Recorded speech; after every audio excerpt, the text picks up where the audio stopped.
Want to make life with a toddler easy? I know I do. What makes it so hard anyway? Well, for me, it's because they have a mind of their own. They want to do it their way. It's hard because they're into everything and making messes. It's hard because they whine and fuss and tantrum all the time, some days. It's hard because they need our help with a lot of stuff. And it's hard because their behavior can elicit a pretty strong emotional response in us. So let's address a few ways that we can make life with a toddler easy. Hello, I'm Cassie from Custom Built Parenthood, here to just talk about my experience with my own kiddos. I have 3 of them, an 8-year-old daughter, a 5-year-old son, and a 2-year-old son. My bachelor's degree is in child development, but perhaps even more relevant than that is all that I've learned over the years since starting my own parenting journey over 10 years ago as a foster parent. I had a 20-month-old and a 4-month-old. They were brothers and they lived with us for over a year, so I have been through the toddler stage many times and it can feel hard for a lot of reasons. So let's make it easier today. The point of this list is to give you kind of a buffet of options. As you listen, just pick out what appeals to you the most and apply them kind of a la carte style. Number 1, allow your toddler to get messy. I know we cringe every time our toddler gets spaghetti in their hair or mud on their shoes, marker on their pants, or food on their shirt. I know it takes some work to clean those things or to bathe them, but guess what? Those few minutes of cleaning is far easier than a full 12-hour day of trying to prevent those messes. Trying to force our child to stay clean, micromanaging, stressing, nagging, blaming, shaming, whatever you want to call it, that is so hard. Not to mention the biggest uphill battle ever. So just establish some boundaries that are reasonable and then let go of the rest. Your life will feel so much easier. Number 2, find a new home for headache items. Toothpicks, lipstick, Q-tips, finger paints, scissors, permanent markers, soap. The possibilities are endless when it comes to what that thing is that your toddler absolutely just cannot leave alone and is making your life so difficult. Take advantage of the fact that your toddler is only 2 to 3 feet tall.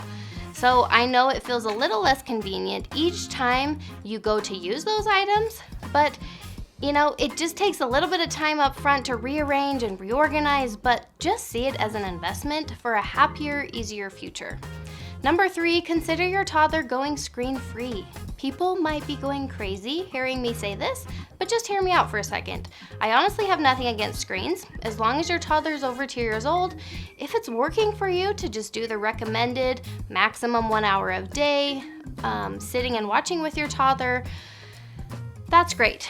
I personally feel that that's a little much for their little brain, but if you do you. If it's not causing you problems and gives you some relief, awesome. But if you ever notice that your toddler is crabby after screen time, or if they're whining, asking to watch more screens, or if you find they just won't ever sit and play with toys, or if they're constantly trying to grab your phone and use it, all of these are signs to me that it is actually going to make your life easier to just cut screens out completely, even just in the short term. It will feel harder for a few days, but then once this detox has done its job, things will turn around quite quickly. Your toddler will stop asking you, and you'll just be able to start some new habits and some new routines. Number 4, adopt a comfortable, consistent daily rhythm. Rhythm just means that your days have a general pattern and feel while still having plenty of time for flexibility day by day. So no matter what the exact time is that my kiddos wake up in the morning, we're always going to sit down and eat breakfast together while we do our morning time. Then we're all going to do our high fives. That's getting dressed, teeth, hair, bed, and blinds. Some days the kids are really anxious to get this stuff done right away because they want to go play outside or something. Other times they're not getting this done till like 10 a.m. because they're just lost in free play. At some point, we're going to have lunch together and then we're going to all get settled into quiet time or nap time. Some days they're ready to be done after an hour of quiet time. Other days, they're just super busy for a couple hours. But either way, at some point, we're all going to have a snack together at the table and we're going to start working on our job. There's always some free time before dinner. We're gonna eat together, kind of just hang out until we're ready for our low fives, which are potty, jammies, teeth, floss, and book. So see how this is just kind of a predictable flow for the day. Some days we'll have an appointment or an errand, but these same things are still going to be happening in the same general order. It's not based on the clock, more just a pattern. Predictability does make life with a toddler easier. Number 5, stick to a nap time and a bedtime. Seeing the day in terms of rhythm can be really helpful, but to make life even easier, let's put in a few key routines within that rhythm. For your toddler, nap time and bedtime are totally worth having a little more cemented in terms of what you do and when you do it. We don't always have to follow the clock, but your toddler will definitely benefit from having a consistent bedtime and nap time with a consistent routine. So I do have a whole video about creating a nighttime routine that can help you a little more in depth figure this out, but basically just think about what's manageable for you to do every day and what's gonna do the job of calming your toddler down and getting them ready for bed. So it does make life so easy when you just do a little bit of work ahead of time and decide on the time and the routine, because then you don't ever have to think about it again. All you have to do is follow through.